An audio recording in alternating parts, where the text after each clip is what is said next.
Welcome back to Cheeky Mare Stitches. I have a new setup for my camera so that I can film my long arm. So I am testing the setup to make sure that it works. And I have this pillow sham on my long arm that I'm going to quilt. So the first thing that I'm going to do, or that I do with my long arm, is I pick a thread color. And part of the process for picking a thread color is deciding how much I want it to show and what I want to emphasize. So, as you can see, this pillow sham has a lot of colors in it. It's not every color, but it is definitely rainbowy. And it is polka dots, which I love. So right now I have a white thread in my machine, which would work. It would show up a little bit more than I'd like, because the quilting is not what I'm trying to emphasize. It is the polka dots and the color that I'm trying to emphasize. So white is going to be pretty stark on these darker creams. And so I could go with a more yellow thread, and that would blend in more. I could go with a cooler kind of purpley thread, which I'm tempted to do because you can always put more purple in it. And it won't really show up. It won't be too stark in the borders.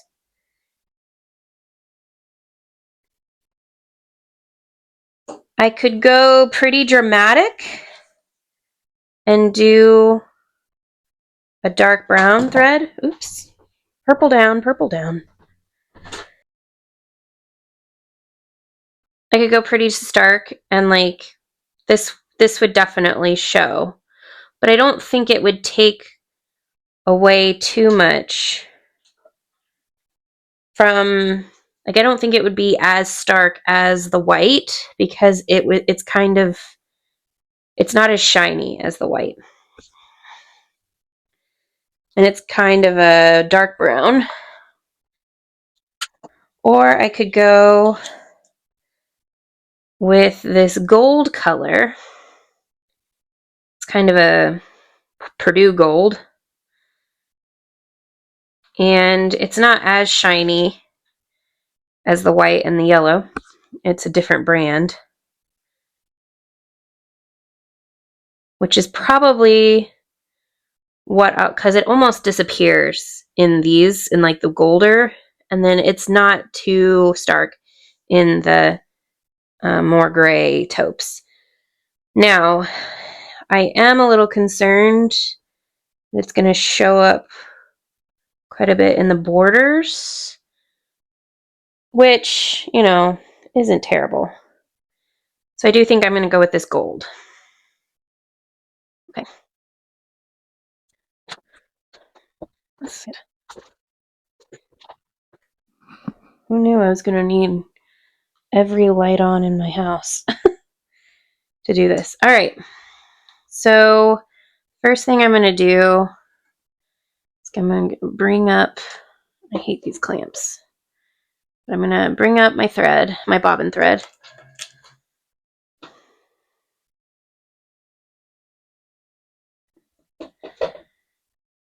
And take a few tacking stitches.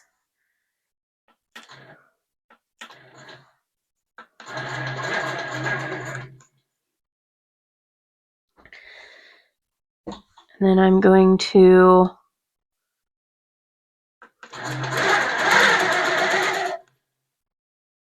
stitch in the ditch.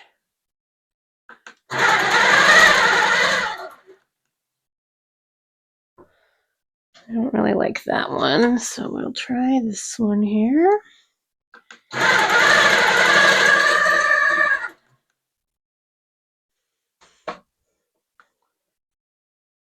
We're trying not to push the fabric.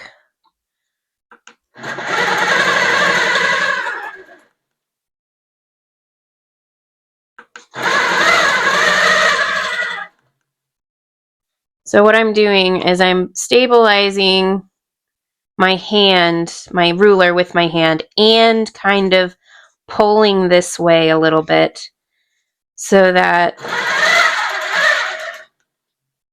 the fabric doesn't get pushed along with the foot. Now it is a little bit, but I don't want it to get too far over. I do want to try and get this to be a little bit square.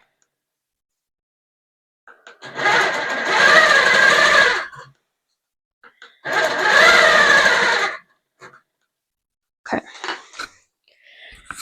Now I'm going to go down the side as well, but I know that my throat space isn't big enough to do the whole part of my opening. So the machine will bump into this rail before I get to the bottom. So I have to remember where it is that I need to stop.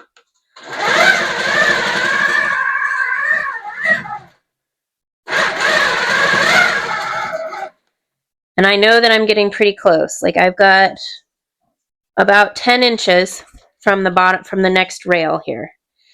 And I cheated a little bit and did a measurement before I turned the camera on to see which of these blocks I could get fully past before I hit the rail. And I figured out that I could get about here on this green one. So I am going to stop at the orange so that I know the orange row here, so that I know I'm not going to hit and make my design look weird. All right. So what I'm going to do first you have to do, the first thing you do when you're starting a new free motion is you ask what you're emphasizing. And so I asked that when I picked the thread color. I knew I wanted to emphasize the circles and the colors. So that means that I kind of want the circles to pop up, which means I don't really want to put a whole lot of quilting in the circle. It is also an iron-on. So it was iron-on raw edge applique. So I want to make sure that the circle is completely covered so that when it does fray up a little bit, they don't fall off. So knowing that, I've decided I'm going to do a multi-circle, very large pebble around each of these circles. And to travel, I'll do some loop-de-loops, a loop-de-loop or meander around to get in between. I could, which I don't want to do because I hate start and stopping, I could just pull up my threads, tie off, come in here, tie off again, do a whole bunch of circles around, and then tie off again. But that is, let's see, 1, 2, 3, 4, 5, 6. That is 36 tie-offs that I just am not going to do. That's 36 times 2 because you have to tie off when you get there and tie off when you leave. So no, thank you. I'm not doing it. So if I decide that I'm not doing it, I do need to make my travels look intentional. And by doing a loop-de-loop in the background areas, it'll look intentional, but still get me where I'm going without having to do a whole bunch of tie-offs. So now a lot of people would start, up here, like up in one of the corners, which I could do, but that's, again, I'm going to have to tie off and move over to the corner. So I'd rather just start where I am. So what I'm going to do is I'm going to kind of do a little loop-de-loop and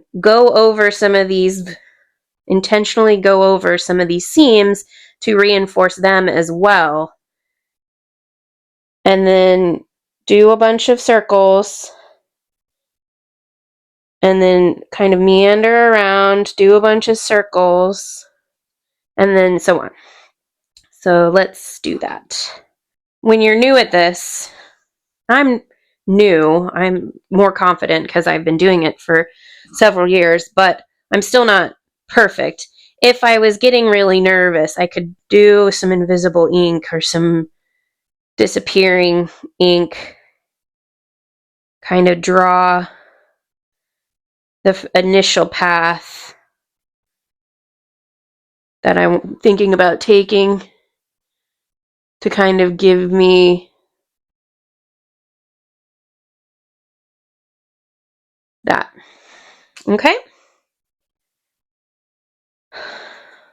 So let's start stitching.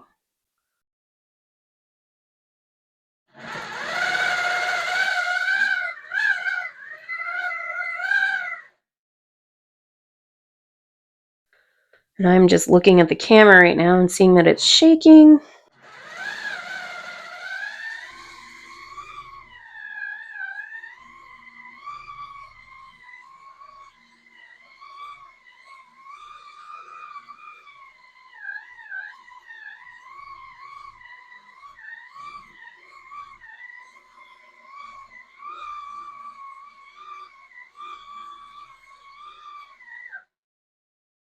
Anyway, the disappearing ink was just a guide for me.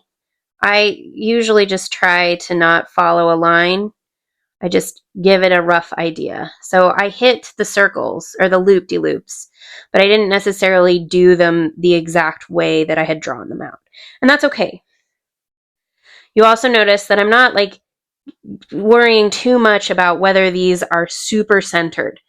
Because I'm doing multiple lines, it's gonna look intentional that I did, multiple scribbles. And no one's going to know that I didn't hit this first one off center because I did multiple.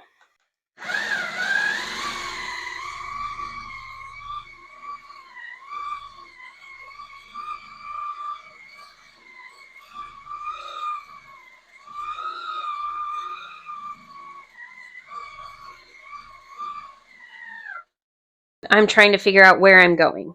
Ideally, I want to go to the borders and do the borders. So I really want to meander up to here. Okay. So I'll probably come around and kind of veer off, maybe doing a little tiny loop-de-loop up here to get into this corner.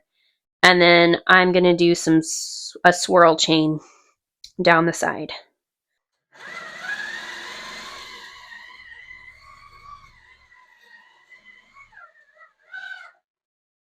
So the swirl chain is my favorite design from Angela Walters. So you do a little swirl, you echo back on it,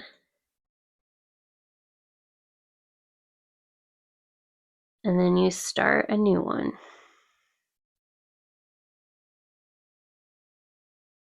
And so on and so forth. All right, so that's what we're doing.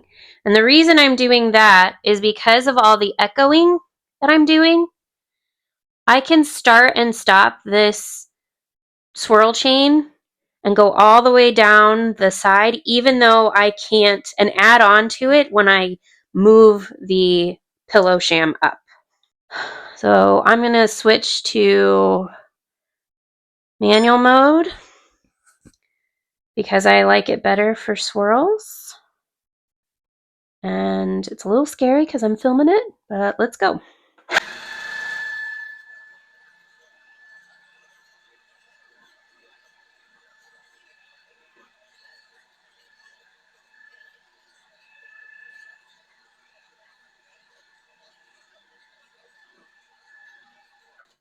Now I'm remembering that I can't go any farther until I get this orange one. I can't go past the orange one because I'll hit my rails and I will make a flat mark in my fairly curvy swirls. We don't want flat swirls. We want curvy swirls. As soon as I get past here, I'm going to kind of flick down and go off the side so that I can come back when I advance the quilt.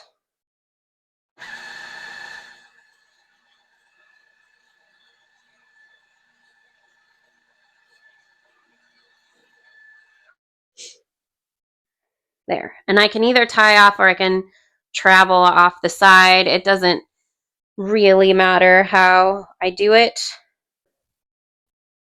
So here is a better angle, like a close-up angle of what I've done so far. Okay, let's see if this angle is a little better. And I'm going to come up here and echo into this swirl and go across to the other side. Okay.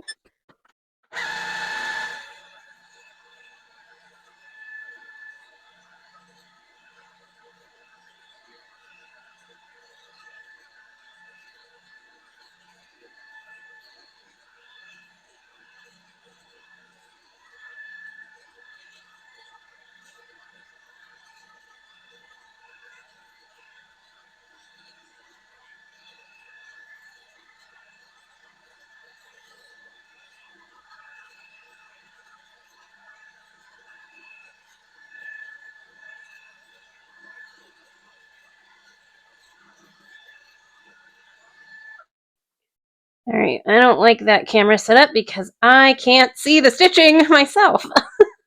So I'm going to pause here and go back to the original camera setting. All right, I have brought up my thread in this corner again. So I'm going to do some tie-off stitches.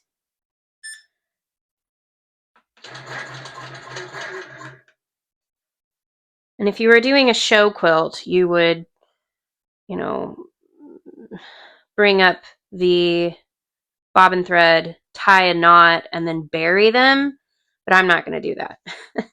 That's too much work for me. There is a little bit of fullness in this blue here. And so that's okay. I'm just going to kind of make sure that the fullness goes into the blue, part of the blue circle part, because I want the blue to kind of puff up anyway. Well, first I'm going to go down the side.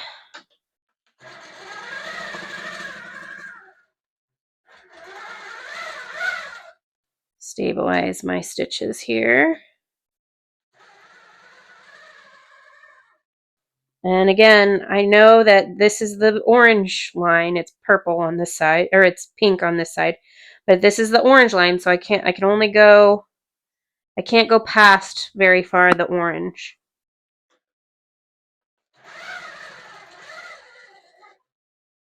So I'll just go there.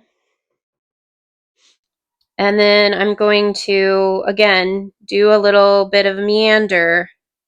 Maybe hit more of the inner side or inner part of the quilt.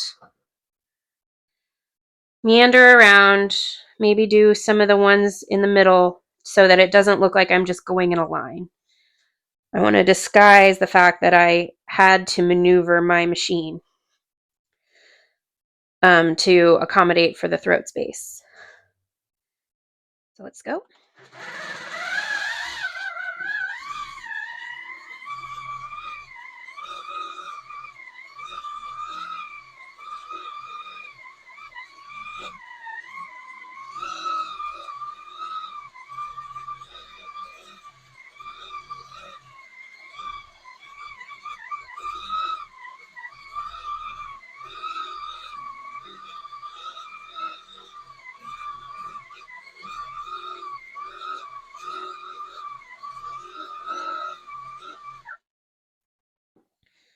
I went a little too far in to this particular circle than I originally intended to, but that's okay as long as I kind of do it in another place along the quilt so it looks like it's a design feature instead of a mistake.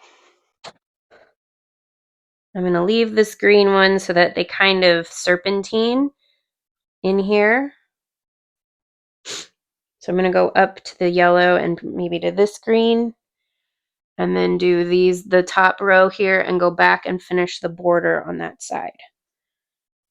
So I'm going to do a couple more loops in here to get just a few more stitches around the side of the circles, and then move up and do the yellow.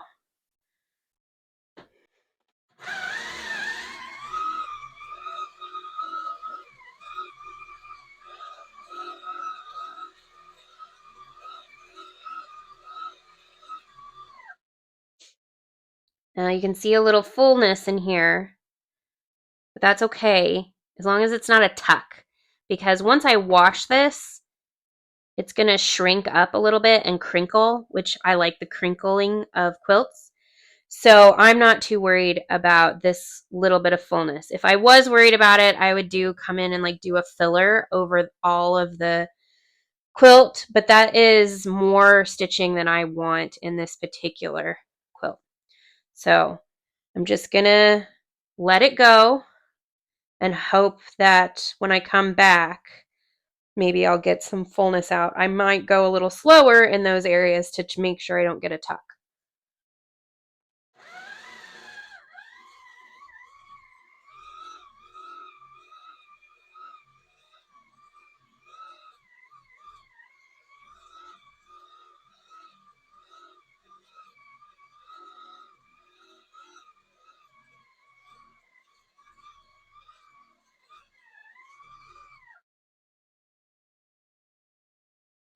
So I'm going to go a little slower in this area because there's some fullness in here.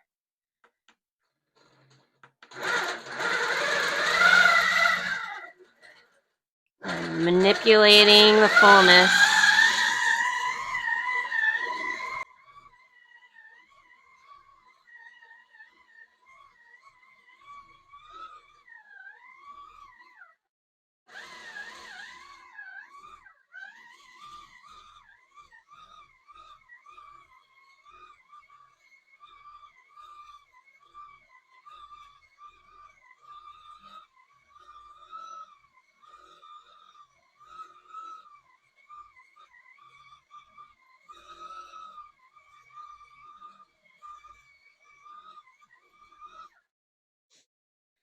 So now I'm going to take these clamps off because I'm going to do the side border here.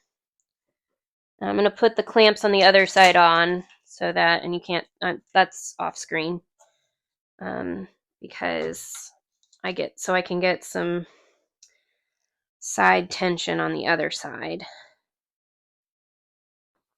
All right, so now I'm going to travel down a little bit and echo, and then start my swirls again. Go to manual mode.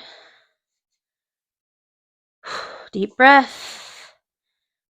Because I don't have the clamps on this side, I am going to pull. I don't mind driving one-handed. So I'm going to pull on this a little bit so that it stays square. Just a little bit, and then move. Deep breath.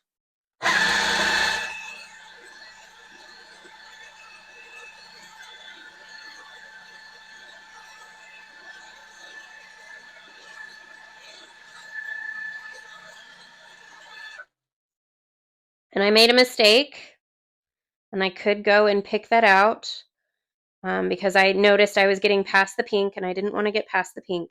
So I veered off kind of crazily. That's okay. It shows a little bit more than I would like on this particular fabric, but I'm just going to go in and echo, kind of make a paisley out of it, and then I'll go back and make a few other paisleys around, and it'll make it look like it's a design feature. So let's do that. I'm going to go into manual mode to get over the fabric. We're going to make a little paisley.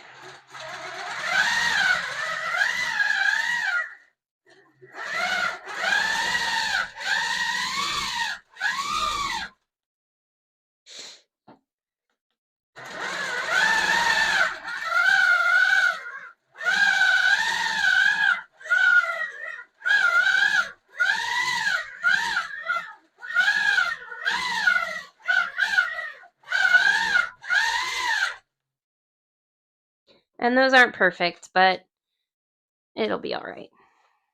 Once it's all together and on my couch, no one's going to notice that I made a few kind of ugly mistakes.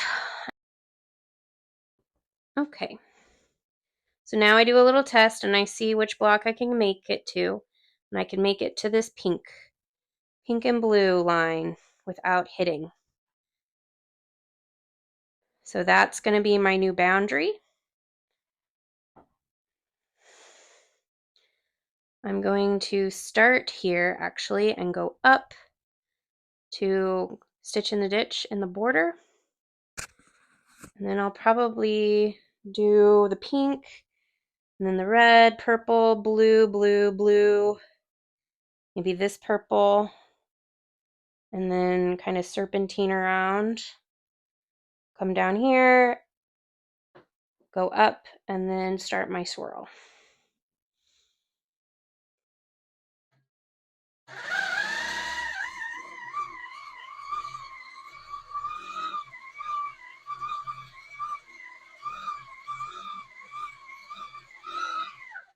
There was some fullness here, so I came back and did a loop-de-loop like down here. And there's a little bit more fullness than I even like here. So I'm going to do an echo. I'm going to do a loop-de-loop and come back again and then start my loop.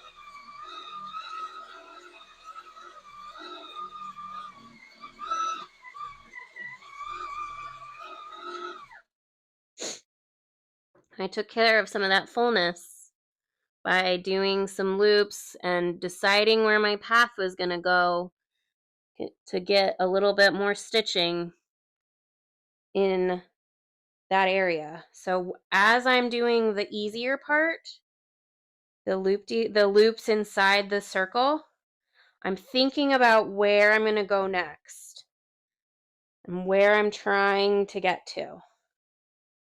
So I know that I'm wanting to kind of serpentine down here so that I can merge the design, and so it's harder to find the directions that I've gone when I'm looking at it when I'm done stitching. All right, I have advanced the quilt. I'm gonna make sure I can make it past the border, which I can. And now I have to do my game plan. I think I'm going to stitch in the ditch all the way around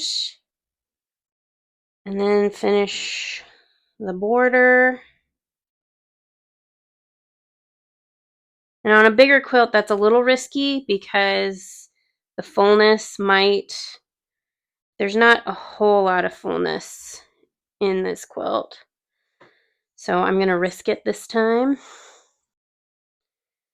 All right, so I finished off camera because my phone died. That is what I'm recording this on. In the seam. And then I came over and tied off here, went up to finish off the stitch in the ditch, echoed out, and then started my loop here, and then did the rest of, and sorry, my light's not great. It's like 10 o'clock at night. I want to get this done. So I finished that off, and check out the neat texture. And if you're looking at it from here, you can't tell where I had some oopsies, even if the light was better.